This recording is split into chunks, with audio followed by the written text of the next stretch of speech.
try is given, and it looks like Nicky's still at the heart of that drive.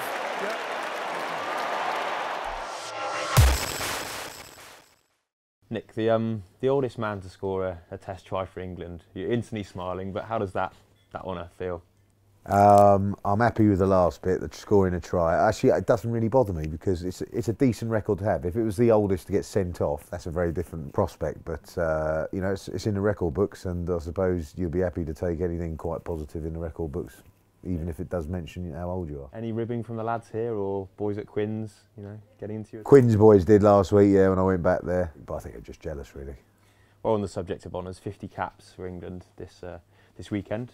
Oh, it'd be brilliant. It'd be brilliant. But personally, clearly, you know, it's a milestone not many people in the game have had, and you know, for such prestigious country, and you know, my country, and you know, a strong rugby playing nation as well. It's a good achievement, but you know, we just want to get the win. When you get these couple of milestones in your career, do you look back to the people that helped you on the journey? Do you look back, you know, friends and family, those people, or do you just concentrate on the job at the time? How does it work? No, you concentrate on the job at the time, but you know, you appreciate fully everyone that's been involved, whether it be old coaches, you know, school coaches, club coaches, especially family. You know, backing you all the time, being there. Support's very important as well, and you obviously your coaches throughout your career.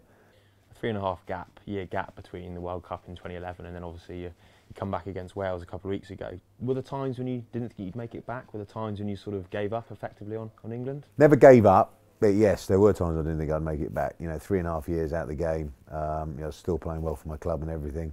I wasn't getting a look in, but you know, absolutely delighted. It's great to be back.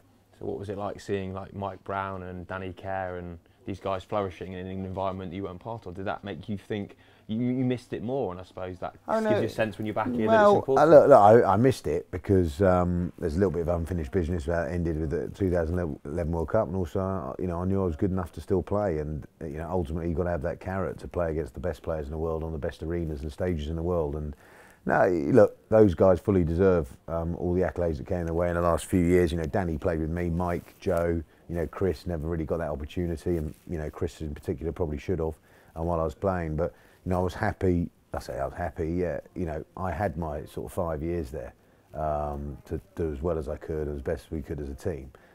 So you know, I was always quite proud of what happened there. But as I mentioned, you know, it didn't finish well, and luckily it's not finished because I'm still involved now. The sort of letdown of that World Cup campaign was a big driving force in me, you know, wanting to win silverware with my club, Harlequins, which we've done a couple of occasions, and clearly the drive to put on the white shirt again and win in the white shirt. You know, as I mentioned to, you know, the coaches and the boys before, it's what you achieve in it that you remember, and you can look back with great pride once you finish. Tell me a bit about coaching down at Wimbledon. You started that this season. Tell me about what that's like. Yeah, I'm thoroughly enjoying it. You know, it's great, good bunch of lads, purely amateur. Yeah, it just takes me back to when I played, you know, for my old boys, you know, a few other rugby clubs as well around the country, and you know, it all sort of revolves around the clubhouse, and you know, going back there, a few jugs of beer after training, you know, after games. You know, they're willing to learn, and the attitude's spot on. It's absolutely first class, and you know, they're not there to sort of pick up a penny or anything like that. They're there for the love of the game, and I love giving back. Turning to Ireland now, you were captain that day in 2011 when England went. Can you take me back to the intensity, the storm you found yourself in as a team, and how tough was that? It was tough because we were 4 from 4 and went there, and I think, you know, we didn't have the intensity in our defence that should have been there, the bite and the tackling. It was a good learning process, you know, there's still quite a few youngsters there, but it was a real opportunity gone. Do you look on it as a big regret personally? Do you look on it as something you could take it back and yeah, because it's one game and you're there. You know, you've achieved something not many teams have achieved, but it happens. And look, you know, the great side of 03 lost about 2 or 3 Grand Slams, didn't they, decider, before they managed to clinch one and then go on to obviously greater glory. But this year we've obviously clearly had a good build up for it, and as I mentioned, there's a lot of guys from that day. A lot was sort of said about it last week. Now it's just about making sure we get our match preparation right, because this group of players as well have now played, you know, sort of, you know, 3 or 4 Six Nations, and I think they've only lost one in every single one of them, so we clearly want to go one better.